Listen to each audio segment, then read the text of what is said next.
아는 것으로부터의 자유, 쾌락의 추구. 기쁨은 쾌락과 완전히 다른 어떤 것이다. 그렇다면 쾌락 속에는 무엇이 들어있는가? 그리고 쾌락은 포함되어 있지 않되 엄청난 기쁨의 느낌과 행복의 느낌을 담고 있는 세계에서 살 수 있는가? 우리는 모두 이런 형태 또는 저런 형태의 쾌락을 쫓고 있다. 지적, 감각적 또는 문화적 쾌락, 개선의 쾌락, 다른 사람에게 해야 할 것을 말하고 사회 악을 고치고 좋은 일을 하는 쾌락, 더 많은 지식의 쾌락, 더 큰 물질적, 육체적 만족, 더 많은 체험, 삶에 대한 더 많은 이해, 마음의 여러 똑똑하고 영악한 것들, 그리고 궁극적인 쾌락은 물론 신을 갖는 것이다. 쾌락은 사회의 구조이다. 어렸을 때부터 죽을 때까지 우리는 은밀하게, 교묘하게 또는 드러내놓고 쾌락을 쫓는다. 그러므로 우리의 쾌락 형태가 어떤 것이든 간에 그것이 우리를 이끌고 우리의 삶을 만드는 것이기 때문에 우리는 그것에 대해서 아주 명징하지 않으면 안 된다. 따라서 이 쾌락의 문제를 면밀히, 조심스럽게, 섬세하게 탐구하는 일은 우리들 각자에게 중요한데, 왜냐하면 쾌락을 찾고 키우고 지속하는 일은 삶의 기본적 요구이기 때문이며, 그것 없이는 실존은 지루하고 우둔하고 외롭고 의미 없는 것이 되기 때문이다. 그렇다면 왜 삶이 쾌락에 의해 이끌려서는 안 되느냐고 물을는지 모른다. 그것은 쾌락이 반드시 고통, 좌절, 슬픔, 공포를 가져오고 공포는 폭력을 낳는다는 아주 간단한 이유 때문이다. 만일 당신이 그렇게 살고 싶으면 그렇게 살라. 어떻든 대부분의 세상이 그렇게 살고 있는데, 그러나 당신이 슬픔에서 해방되기를 원한다면 당신은 쾌락의 전 구조를 이해하지 않으면 안 된다. 쾌락을 이해하는 것은 그것을 거부하는 것이 아니다. 우리는 그것을 비난하지 않고 나쁘다거나 좋다고 말하지 않지만, 그러나 우리가 그것을 추구한다면 눈을 뜨고 그렇게 하자는 것이다. 즉, 항상 쾌락을 찾는 마음은 반드시 그것의 그림자인 고통을 겪지 않으면 안 된다는 것을 알면서 추구하자는 얘기이다. 비록 우리가 쾌락을 쫓고 고통을 피하려 한다고 하더라도 그 둘은 떨어질 수 없다. 쾌락은 4가지 단계를 통해서 존재 속에 들어오게 된다. 즉, 지각, 감각, 접촉, 욕망이 그것이다. 나는 예쁜 자동차를 본다. 그러자 그것을 보는 것에서 나는 어떤 감각, 어떤 반응을 얻는다.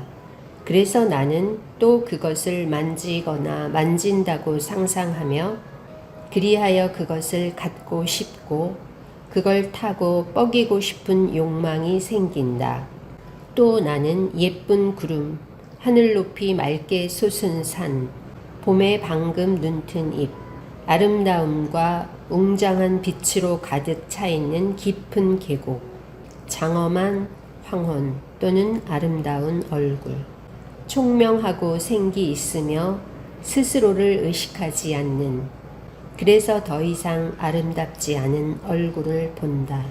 나는 강렬한 기쁨을 가지고 그것들을 바라보며, 그리고 내가 그것들을 바라볼 때 거기에 관찰자는 없고 오직 사랑과도 같은 순수한 아름다움만이 있다. 잠깐 동안 나는 모든 문제, 불안, 불평을 잊고 거기엔 오직 그 놀라운 것만이 있다. 나는 기쁨으로써 그걸 볼 수 있고 다음 순간 그것을 잊으며 아니면 마음이 찾아들어서 문제가 시작된다.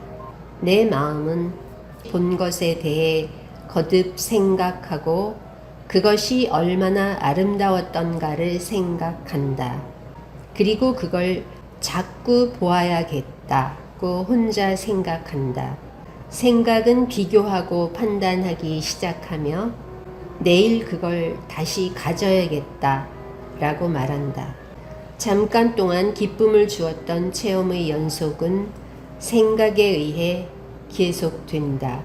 생각이 스며들고 즐거움을 되씹어 보며 그걸 쾌락으로 만든다.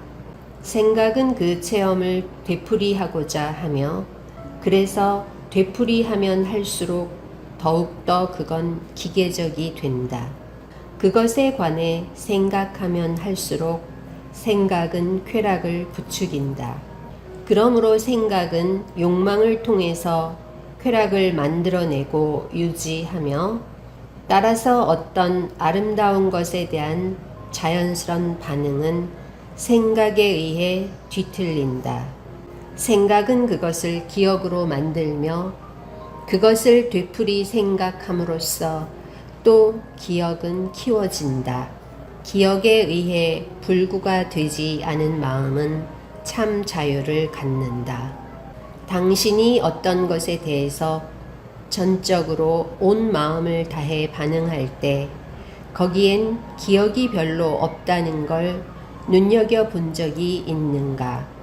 어떤 도전에 대해 당신의 전 존재로서 반응하지 않을 때에만 갈등과 싸움이 있으며 또 이것은 혼란과 쾌락이나 고통을 가져온다.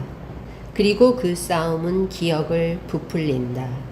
그 기억은 줄곧 다른 기억들에 의해 불어나고 반응하는 것은 그 기억들이다.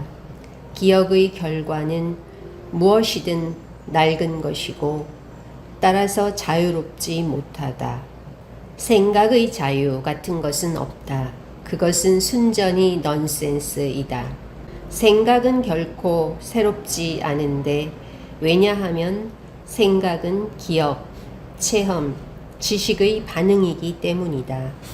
생각은 그것이 낡은 것이기 때문에 당신이 즐거움을 가지고 보고 잠깐 동안 엄청나게 느꼈던 그것을 낡은 것으로 만든다. 낡은 것에서 당신은 쾌락을 이끌어내며 결코 새로운 것에서 끌어내지 않는다. 새로운 것 속에는 시간이 없다. 그리하여 당신이 만일 기어드는 쾌락을 허용하지 않으면서 모든 것을 볼 수 있다면 어떤 얼굴, 새, 옷 색깔, 햇빛에 반짝이는 수면의 아름다움 또는 즐거움을 주는 어떤 것을 그렇게 바라볼 수 있다면 만일 당신이 그 체험이 반복되기를 바라지 않으면서 그걸 볼 수 있다면 아무 고통도 공포도 없을 것이며 따라서 엄청난 기쁨이 있을 것이다. 나중에 고통을 가져오는 것은 쾌락을 되풀이하고 영속화시키려는 발버둥이다. 당신 자신 속에서 그걸 관찰하라. 쾌락을 반복하고자 하는 바로 그 요구가 고통을 가져오는데 왜냐하면 그 쾌락은 어제의 그것과 같지 않기 때문이다. 당신이 원하는 것을 얻지 못할 때 당신은 불안하고 질투에 쌓이고 증오에 찬다. 당신은 당신이 원하는 것을 얻지 못할까봐 또는 갖고 있는 것을 잃을까봐 두려워한다. 당신이 여러 해 동안 지녀오던 어떤 신앙이나 이데올로기가 논리나 삶에 의해 흔들리거나 당신에게서 떨어져 나갈 때 당신은 혼자 서 있는 것이 두렵지 않은가?